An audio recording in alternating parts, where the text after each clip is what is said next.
Maayong adlaw na sa natong tanan mga igsoon. Nasadta sa atong lain na sa nga bahin sa atong pagtuon o pagpumalandong diya sa pulong sa Ginoo. Nya ni atong agi mga igsoon, mao lang gyapon ang atong gibuhat.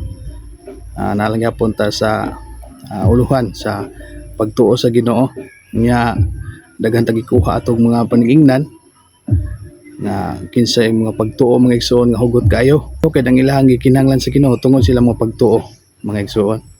Nya karon ari na sad ta sa lain na sad nga makuha na sa taglaig paningingnan sa pagtuo na sad mga igsoon. Ari na sad ta sa pagtuo ni Apostol Pedro nga atong mabasa diri sa Mateo 14. Nagaingon diri sa Mateo 14 23 nga itong nisunahan mga igsoon. Ito lang nga naman og basa. Nagaingon dire sa Mateo 14:23, og sa napauli na niya ang katawhan, mitungas siya nga nag-inusara sa bukid aron sa pagampo. Og sa miabot ang kagabhion, nag-inusara na lamang siya didto. Apan ang sakayan didto na sa taliwala sa dagat nga ginalamba-lamba sa mga balod, kaya ang hangin sungsungon man. Og sa ikaupat nga hugna sa gabi si Jesus miadto kanila og naglakaw ibabaw sa dagat. Og sa ikitan siya sa mga hitinunan nga naglakaw sa ibabaw sa dagat, nangalisang sila nga nagaingon, ani ay usa ka abat, og nagtiyabaw sila sa kahadlok. Apan sa diha-diha nagsulti kanila si Jesus nga miingon, malipay kamo, ako kini dili kamo managkahadlok. Og mitubag kaniya si Pedro miingon, Ginoo, kung mao ikaw, sugo ako sa pag-anha kanimo sa ibabaw sa tubig. Og siya miingon, umari ka. Og mikawa si Pedro sa sakayan, og milakaw sa ibabaw sa mga tubig sa paghadto kang Hesus.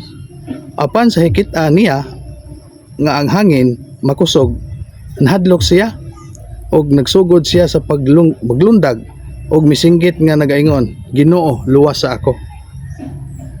Sa 31, og gilayon gituyod ni Hesus ang iyang kamot og gikuptan siya og miingon, o ikaw nga jutay pagtuo, nganong nagaduduha ka? So dinhi mga igsoon atong kuan gyud og panigignan ang pagtuo ni Apostol Pedro. Unang-una mga igsoon, siya nintuo gyud kay nakalakaw sa tubig. Pagingon niya nga, Ginoo, palakta ako sa tubig, kung ikaw madyug ka naglakaw. Ningon si Jesus, uari ka. O siyang pagtuo mga igsoon, nakalakaw sa tubig primero, lakaw gud siya. Pero sa diha nga nakita na niya ang hangin nga kusog, nahadlok siya, anabot na niya ang pagduduha. O gito natidlom gid siya, nalundag siya sa ilalom sa dagat.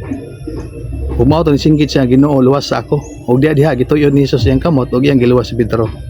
So diha nato nakuha ang panigingnan mga igsoon nga ning work na ang iyang pagtuo, ning lihok na ang pagtuo ni Pedro kay nakalakaw na gid sa tubig.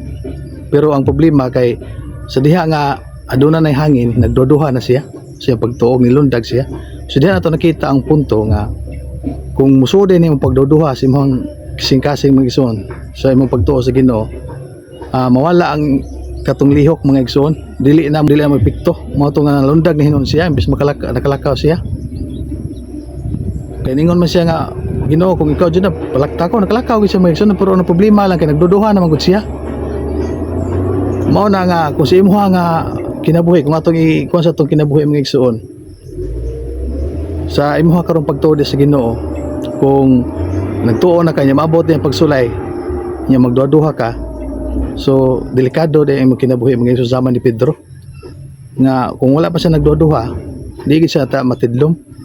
Unya ang katong panigingnan nato mga igsoon, kuha nato pagtulo nato si kinabuhi ni Pedro nga ang katong hangin nagasimbolo sa mga pagsulay nga kung kita mga igsoon doon natin pagtuo niya mo sulayon nata diha sa atong pagtuo sa Ginoo, dili ta masama ni Pedro nga mahadlok, kundi padayon dito sa atong pagtuo, focus kita mga igsoon. Nga naman kay parang imong pagtuo kanunay gid nga dili jud ka padlas kalisang, di jud ka mabalaka bisan unsa mga igsoon. Kaya nag-ingom di sa Pilipos 4:6 nga ayaw ka magpakibalaka sa mitungod sa bisan sang butang. Hinunua ipahibalo niyo sa Dios ang inyong mga kinahanglan uban sa pagampo og mga pangamuyo o pagpasalamat.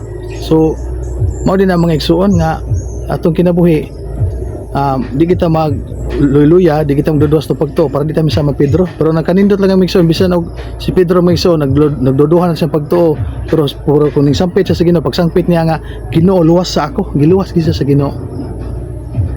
Sangpit gisa sa Ginoo mga igsoon. Mao naging sa Roma 13 nga bisan kinsa nga magasangpit sa pangalan sa Ginoo mamaluwas. So mao na mga igsoon si mong kinabuhi. Kung doon na kay pagtuon na sa Ginoo, disingkasan kay dula gi pagduduha, ayaw gi pagduduha mga igsoon. Nga sama sa kinabuhi ni Apostol Pedro nga nagduduha siya hanto nalundag hinon siya. Imbes na to nakalakaw na gid sa tubig, himala na gid to milagro. Pero tungod ni abot niya ang pagduduha, so natidlom siya mga igsoon. Mao na nga sa atong kinabuhi mga igsoon, kung may sama kang Pedro nga maabot ang unos magduduha ka. Example si mga kinabuhi, kung dunay unos o mga pagsulay trial si mga kinabuhi, ayaw gi pagduduha para di ka malundag mga igsoon sa pagtuo, di ka mo tidlom, mapadayon jud ka mga igsoon sa imong focus sa imong karon nga pagtuo diha sa Ginoo mga igsoon. O mao na ako ikadasig nga padayon tas to pagtuo mga igsoon, og support na mo, suportaray ko ninyo sa pagpadayon sa atong pagtuon diha sa mga pulong sa Ginoo aron kakuha pa kita mga igsoon og dugang pa mga pagtulunan. Unya daghang kayong salamat. Ang Dios magapanalangin gihapon atong tanan mga igsoon.